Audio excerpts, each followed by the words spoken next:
Pasca terjadinya bencana alam banjir yang terjadi di Desa Ngariboyo Magetan dan desa lain di 6 kecamatan di Magetan, Wakil Bupati Magetan Suyatni Priasmoro turun ke lokasi. Wakil Bupati Magetan diusung Partai Gerindra turun lapangan melihat kondisi berbagai kerusakan dampak disebabkan banjir besar Selasa malam. Salah satu penyebab buruknya drainase, menurut Wakil Bupati Magetan, penyebab banjir akibat buruknya saluran drainase, tingkat kesadaran warga peduli lingkungan membuang sampah pada tempatnya masih minim. Ia membenarkan banyaknya sedimen saluran irigasi naik yang selama ini tak diperhatikan DPUPR menjadi akar permasalahan banjir, harus segera ditangani agar banjir besar tak kembali terjadi. Sidak dampak kerusakan banjir, Wakil Bupati di wilayah Desa Ngariboyo, Kelurahan Selosari, sekaligus mengajak warga sekitar peduli sampah tidak merubah lahan menjadi celah masuk air mengakibatkan banjir besar. Selain itu, bantuan 3 juta per RT juga dapat digunakan untuk menangani masalah banjir di Magetan. Ini hari ini cari penyebab, ya kan? Cari penyebab, apa sebabnya. Setelah ketemu sebabnya, biar segera diatasi secara tepat.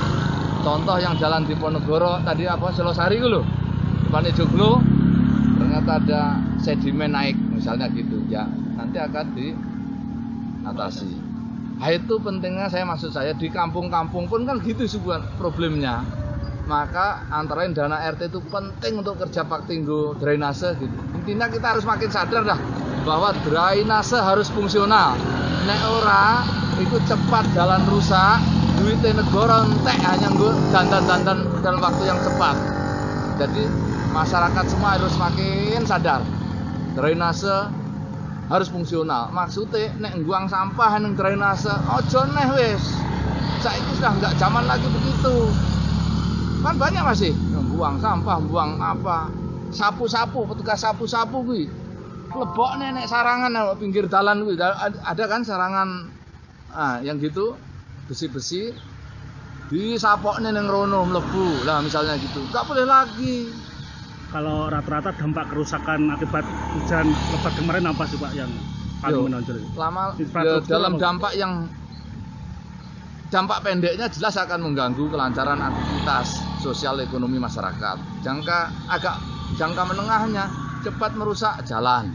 Kalau merusak jalan ya keuangan daerah harusnya bisa dialokasikan untuk pendidikan kesehatan misalnya. Harus karena durasi umur jalan yang pendek, maka kan makin sering menyedot anggaran besar. Ini bukan hanya soalannya pemerintah, masyarakat harus ikut itu, menyadari, ikut memiliki seperti itu. Drainase, jalan-jalan. Bila perlu loh, kotoran saya di ngarep omahe dicukuk dhewe lah, ora usah nunggu pemerintah teko. Itu maksud saya. Kalau terkait bantuan program per RT itu kapan realisasinya? Insya Allah barboto wis mulai. Gitu ya, tunggu aja, pokoknya secepatnya. Gitu ya. Sekarang nunggu pengesahan gubernur peraturan. Dari Magetan, Jawa Timur, Tim Liputan Pewarta mengabarkan.